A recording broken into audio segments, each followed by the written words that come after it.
तुम कभी भी डिसिप्लिन बिल्ड नहीं कर पाओगे अगर तुम अपनी एनर्जी को इग्नोर करते हो तो। So this is day 2। और कल मैंने तुम्हें बताया था कि जर्नल कैसे बनानी है और अपने गोल्स को कैसे ट्रैक करना है, और आज मैं तुम्हें बताने वाला हूं तुम डिसिप्लिन कैसे बिल्ड कर सकते हो। अगर तुम अपनी एनर्जी को इग्नोर करके सिर्फ डिसिप्लिन होने की ट्राई करोगे तो तुम कभी भी डिसिप्लिन नहीं हो पाओगे, क्योंकि अगर तुम्हें डिसिप्लिन होना है तो उसके साथ साथ तुम्हें अपनी एनर्जी को भी मेंटेन करना आना चाहिए, वरना तुम्हें 24 घंटे बर्नआउट फील होगा या फिर तुम्हारे पास बिल्कुल भी एनर्जी नहीं रहेगी कोई काम करने के लिए। और इसमें तुम्हारी गलती नहीं है, क्योंकि स्टार्टिंग से तुम्हें कभी किसी ने बताया नहीं है, तुम्हें सिर्फ ये बताया गया है कि तुम्हें सक्सेस के लिए डिसिप्लिन होना जरूरी है, लेकिन कभी भी किसी ने ये नहीं बताया कि असली में डिसिप्लिन बिल्ड करते कैसे हैं।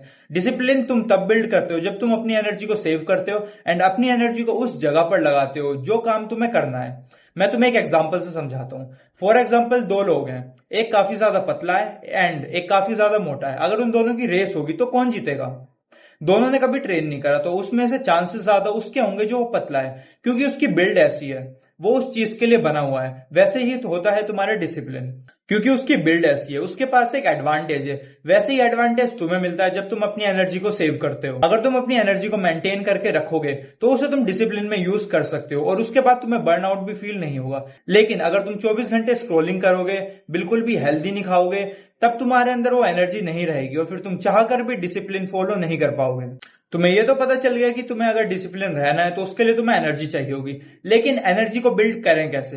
तुम्हें एनर्जी को बिल्ड करने की जरूरत नहीं है, तुम्हारे अंदर ऑलरेडी उतनी एनर्जी है, तुम्हें सिर्फ उसे सेव करना है। जितना टाइम तुम स्क्रॉल करने में वेस्ट करते हो, जितना टाइम तुम फालतू की चीजें करने में वेस्ट करते हो, उसे तुम्हें कट करना है। एंड जैसे जैसे तुम उस टाइम को कट करते रहोगे वैसे वैसे तुम्हारी एनर्जी बढ़ती रहेगी। ये चीज तुमने भी नोटिस करी होगी। अगर तुम कभी कभी सुबह जल्दी उठ के रनिंग पे जाते हो या कोई फिजिकल वर्कआउट करते हो तो उसके बाद तुम्हारी बॉडी और एनर्जेटिक फील करती है एंड पूरा दिन तुम्हारा अच्छा जाता है। या फिर जब तुम सुबह उठकर मेडिटेट करते हो तब भी तुम्हारा पूरा दिन अच्छा जाता है, क्योंकि जो तुम्हारी एनर्जी होती है वो एक पॉजिटिव वे में लगती है एंड जब वो लगती है तो उससे तुम्हारे पास और पॉजिटिव एनर्जी आती है जिससे तुम और सारी चीजें कर सकते हो, और इसी तरीके से तुम्हारा डिसिप्लिन बिल्ड होता है। क्योंकि अगर तुम अपनी एनर्जी को इग्नोर करके सिर्फ डिसिप्लिन बिल्ड करने पे फोकस करोगे तो तुम्हें ऐसा लगेगा कोई तुमसे जबरदस्ती काम करा रहा है। एंड तुम्हें पता है अगर कोई तुमसे जबरदस्ती काम कराता है तो उसके वो रिजल्ट्स नहीं आते जो तुम आराम से ला सकते हो। तो अब ये तुम पर डिपेंड करता है, तुम्हें 99% लोगों की तरह अपनी एनर्जी को वेस्ट करके बिल्कुल भी डिसिप्लिन नहीं रहना है, या फिर तुम्हें 1% में आना है, अपने डिसिप्लिन को बिल्ड करना है और अपनी एनर्जी को भी सेव करना है। तो मैं मिलता हूं डे 3 पे।